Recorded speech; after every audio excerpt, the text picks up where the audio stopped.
Tiada yang mustahil dan tiada yang sukar bagimu Tuhan, dan bagiku yang percaya. Dahsyatnya kuasa-Mu membuatku tak ragu. Janji-Mu kan digenapi pada waktu-Mu. Kaulah pengharapanku, padamu ku percaya. Walau tiada dasar bagiku untuk berharap, imanku takkan luruh, bahkan semakin teguh saat aku memuliakan nama-Mu. Tiada yang mustahil bagimu Tuhan, tiada yang mustahil dan tiada yang sukar bagimu Tuhan, dan bagiku yang percaya. Sebab dahsyatnya kuasa-Mu, amin Tuhan, membuatku tak ragu. Janji-Mu kan digenapi pada waktu-Mu. Kau pengharapanku,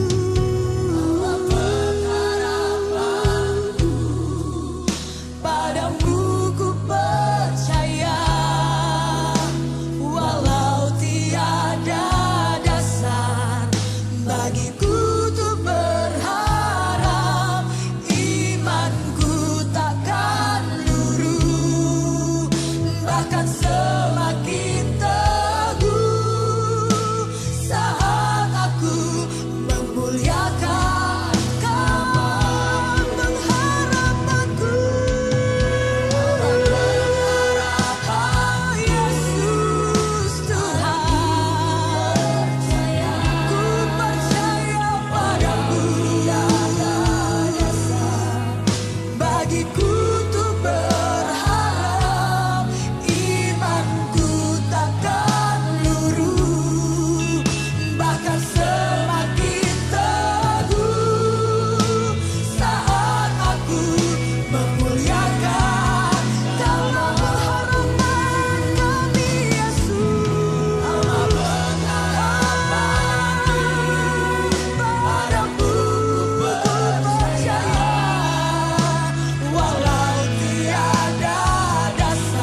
Shalom saudara sekalian, Jemaat Restoration Ministry. Kita berjumpa lagi dalam perenungan firman Tuhan dengan tema menyelesaikan panggilan Tuhan. Terima kasih saya ucapkan kepada Bapak Gembala, Pendeta Bagus Bahtera yang memberi kesempatan kepada saya untuk sharing firman Tuhan.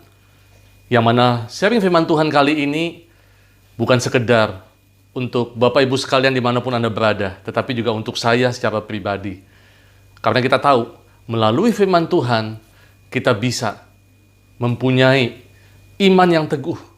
Dan di atas iman tersebut, kita boleh hidup dalam pengharapan dan kemenangan demi kemenangan bersama dengan Kristus. Mari kita berdoa.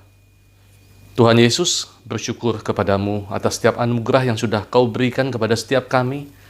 Terima kasih untuk kasih karunia-Mu yang begitu nyata, sehingga kami boleh hidup sebagaimana kami ada saat ini.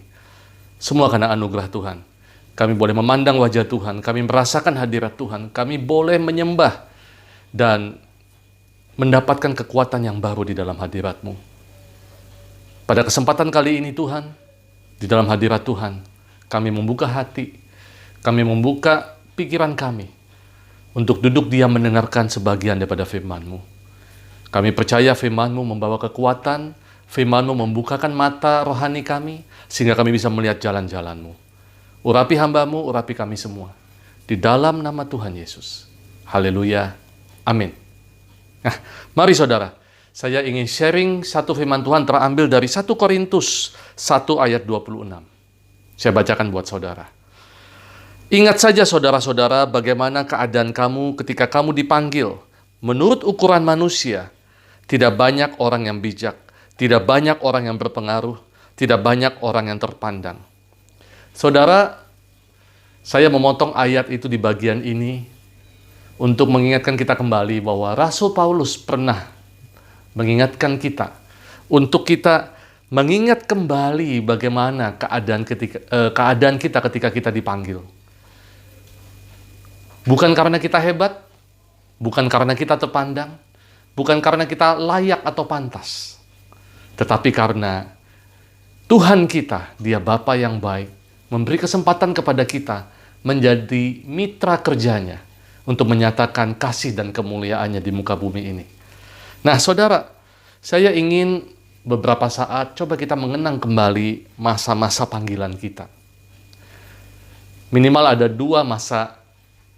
Pertama kali panggilan ketika Tuhan memanggil kita.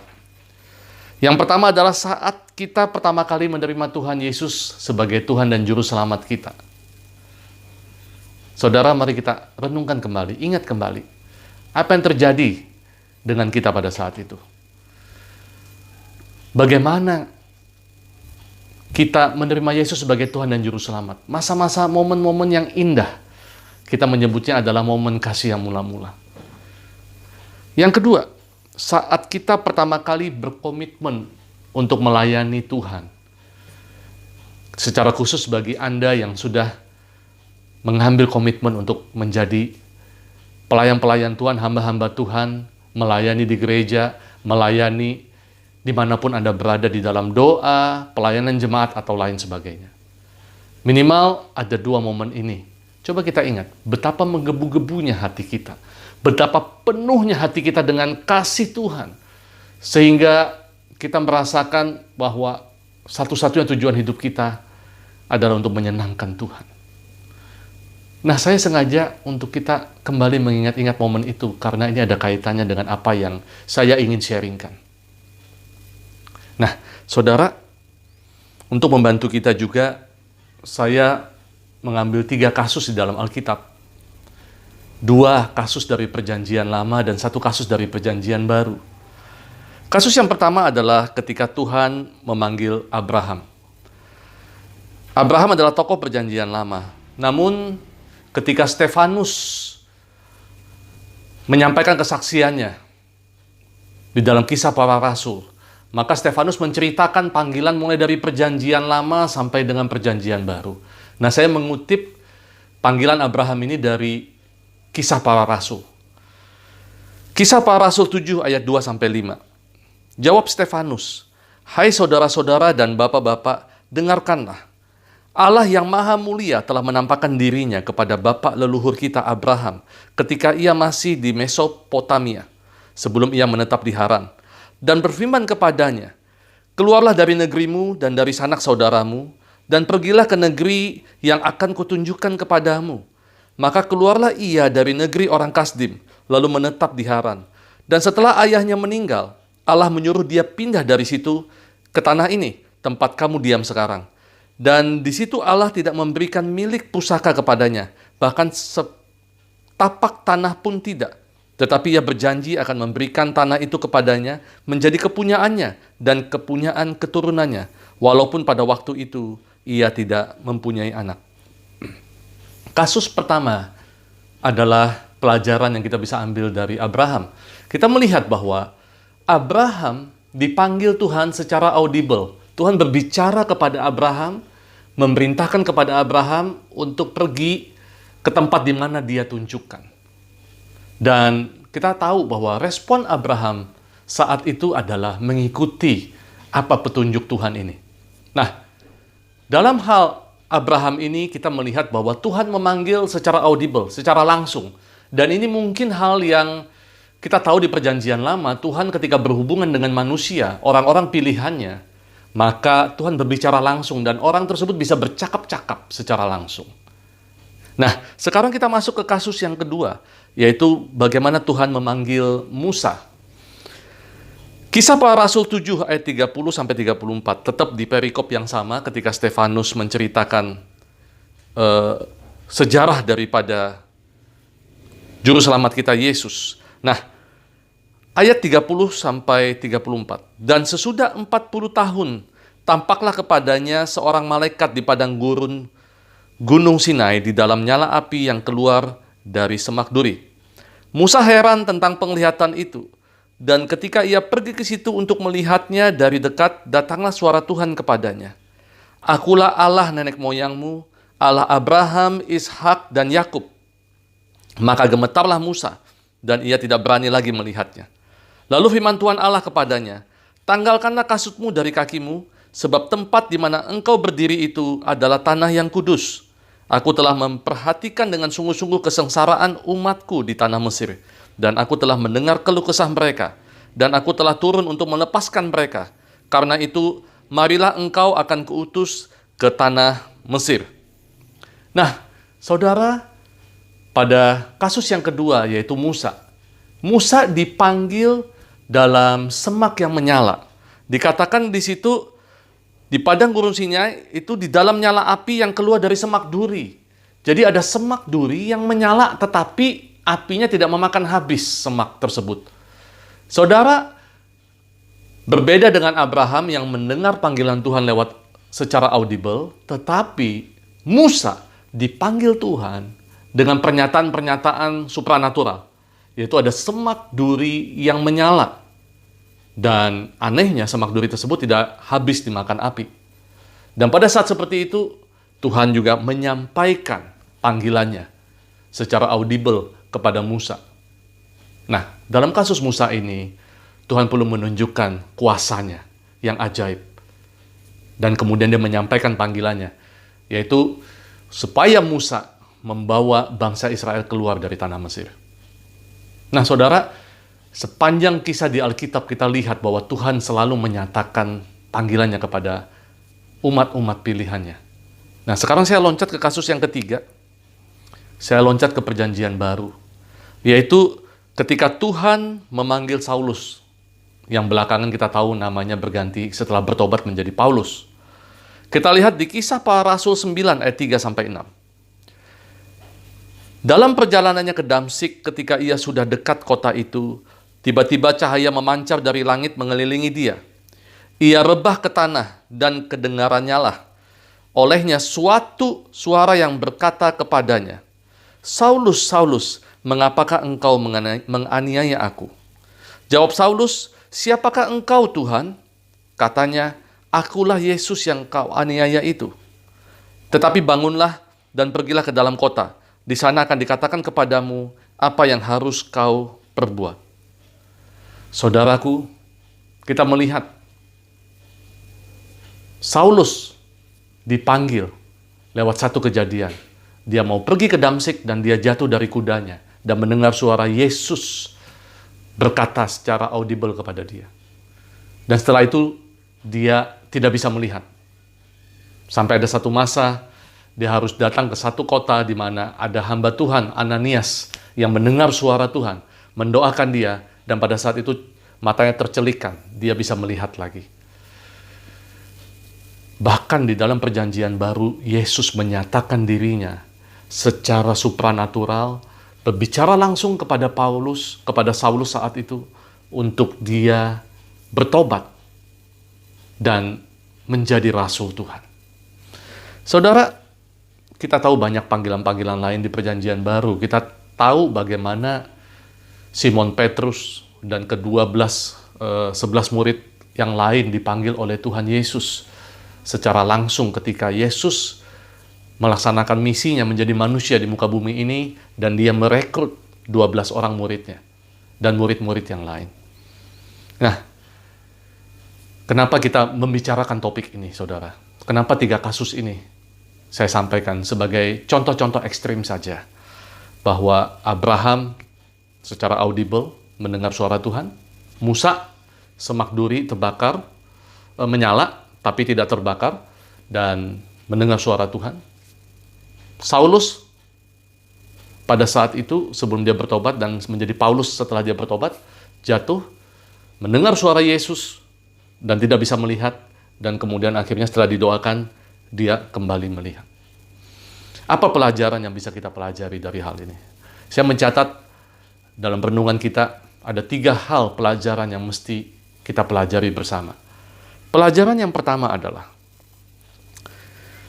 Tuhan berinisiatif memanggil kita dengan cara-cara yang khusus. Saudara, sadarkah kita bahwa Tuhan yang memilih kita? Bahwa Tuhan yang berinisiatif menarik perhatian kita dengan segala cara supaya kita bisa memperhatikan panggilannya. Oleh sebab itu, ingat bagaimana cara Tuhan memanggil kita. Saudara, ingat kembali, lewat apa Tuhan memanggil kita? Mungkin kita lewat orang lain, seperti saya. Saya dipanggil oleh Tuhan lewat orang tua saya. Mama saya saat itu, dia mengajak ke gereja. Saya cuma ikut ke gereja. Tetapi lewat kesempatan itu, beberapa waktu kemudian saya mengalami perjumpaan dengan Tuhan. Itu saya ingat panggilan-panggilan pertama ketika saya SD menuju SMP saat itu. Nah, bagaimana dengan saudara? Saudara ingat, ketika kita dipanggil pertama kali, coba ingat kembali, itu bukan karena kebaikan kita, tetapi itu adalah inisiatif Tuhan. Dia bisa pakai orang lain, dia bisa pakai lagu, dia bisa pakai pendeta berkhotbah, dia bisa pakai satu peristiwa, dia bisa pakai segala cara untuk menarik perhatian kita dan memanggil kita untuk kita bisa mengerti apa yang dia rencanakan dalam hidup kita. Itu pelajaran pertama. Saudara, siapa kita sebelum kita mengenal Tuhan Yesus? Tetapi Dia menyatakan kasih-Nya dan memanggil kita dengan berbagai cara. Pelajaran kedua, kalau kita lihat dari 3 kasus yang tadi, maka kita bisa melihat respon kita terhadap panggilan Tuhan menentukan jalan hidup dan masa depan kita. Alkitab menulis banyak kisah ketika orang meresponi panggilan Tuhan, jalan hidupnya berubah, masa depannya berubah. Tetapi ingat, Tuhan sudah menyediakan, Tuhan sudah memanggil kita dan menyediakan jalan-jalannya. Tuhan sudah memanggil kita dan menyediakan semua berkat-Nya.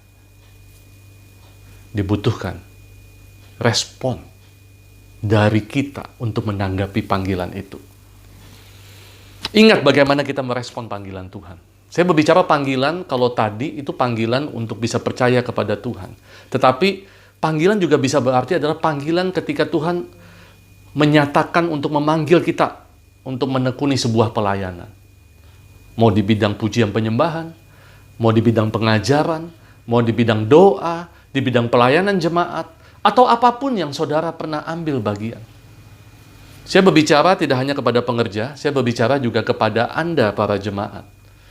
Kita bisa melayani Tuhan, menjawab panggilan Tuhan di tempat kerja kita dengan menjadi teladan.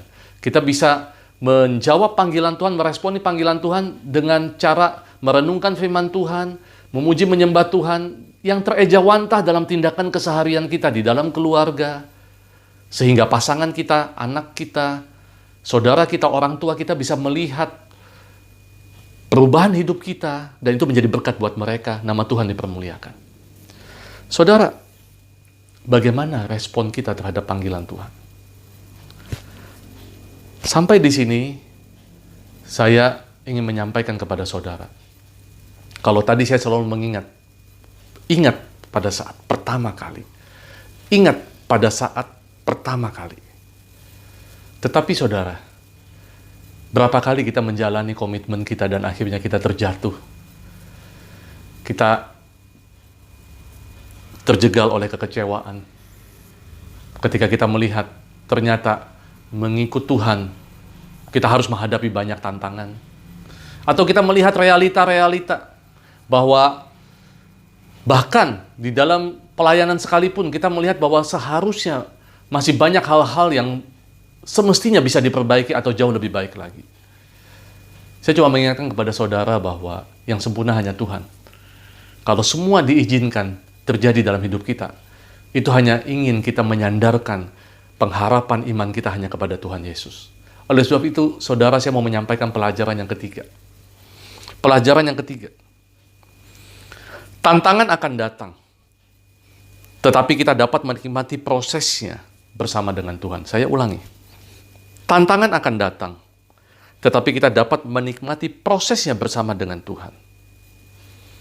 Jalani dan nikmati proses bersama Tuhan. Saudara, pertama, Tuhan berinisiatif memanggil kita dengan cara-caranya yang ajaib. Yang kedua, respon kita menentukan jalan hidup dan masa depan kita. Ketika kita merespon panggilan itu, kita menerima Yesus sebagai Tuhan dan Juru Selamat. Kita menerima panggilan melalui mungkin Bapak Gembala kita, Bapak Pendeta, atau rekan saudara kita untuk kita terlibat dalam pelayanan lebih lagi. Itu juga panggilan dari Tuhan. Tetapi ingat saudara, pelajaran yang ketiga, baik Abraham, Musa, maupun Paulus, dia menghadapi banyak tantangan. Banyak ayat-ayat yang disampaikan bahwa menjadi pengikut Kristus kita harus siap menderita. Kita harus menyelesaikan pertandingan sampai akhir. Tetapi ingat saudara, tantangan ada. Masalah tetap ada. Apa yang menghambat kita menyelesaikan panggilan Tuhan? Masalah-masalah yang kita hadapi, tantangan-tantangan yang diizinkan terjadi dalam hidup kita. Sudah hampir setahun kita mengalami pandemi COVID-19 yang kita berharap bisa cepat selesai, tetapi kita percaya Roma 8 ayat 28. Kita tahu sekarang bahwa Allah turut bekerja untuk menyatakan kebaikannya kepada kita semua, orang yang mengasihi Dia. Tuhan menyatakan di dalam lembah kekelaman sekalipun, Tuhan tidak pernah meninggalkan kita dan Dia bisa menyatakan kebaikannya. Saudara, Filipi 1 ayat 6 berkata begini, akan hal ini aku yakin sepenuhnya, yaitu Ia yang memulai pekerjaan yang baik di antara kamu, akan meneruskannya sampai pada akhirnya, pada hari Kristus Yesus. Saudara, Tuhan berinisiatif memanggil kita. Tuhan bersedia menyertai jalan kita dan menuntun kita sampai pada akhirnya. Setelah kita merespon, maka ada satu hal yang kita tidak boleh lupakan. Pas sekali pesan daripada Restoration Ministry untuk tahun 2021 ini. Yaitu apa? Semua berbicara tentang bagaimana mendedikasikan hidup buat Tuhan, bagaimana memprioritaskan Tuhan, bagaimana hidup di dalam firman Tuhan, dan lain sebagainya. Seperti yang disampaikan oleh Bapak Gembala. Saudara, ingat, ketika kita mengambil respon yang benar, maka tantangan akan datang. Dan ketika tantangan datang, ingat, jangan pakai kekuatan sendiri. Dari kasih karunia menuju kasih karunia. Kalau Tuhan memilih kita bukan karena baiknya kita, tapi karena kasih karunia-Nya, maka biarkan ketika kita menghadapi tantangan dan proses ini, kita buka hati kita untuk kasih karunia Tuhan penuh dalam hidup kita. Dan kita bisa menghadapinya dengan satu keyakinan bahwa bagaimanapun keadaan kita, Tuhan tetap beserta dengan kita, dan kita bisa menjalani proses bersama Tuhan. Pada saat seperti itu, saudara, Tuhan akan memberikan kekuatan baru. Tuhan akan membukakan mata rohani kita untuk melihat hal-hal yang tidak bisa kita lihat secara kasat mata, tetapi sudah disediakan oleh Tuhan. Saudara, kalau saya di awal, saya meminta kita untuk mengingat kembali panggilan kita pertama kali. Tetapi saya teringat, saudara, akan Petrus, di mana dia pernah menyangkal Yesus 3 kali.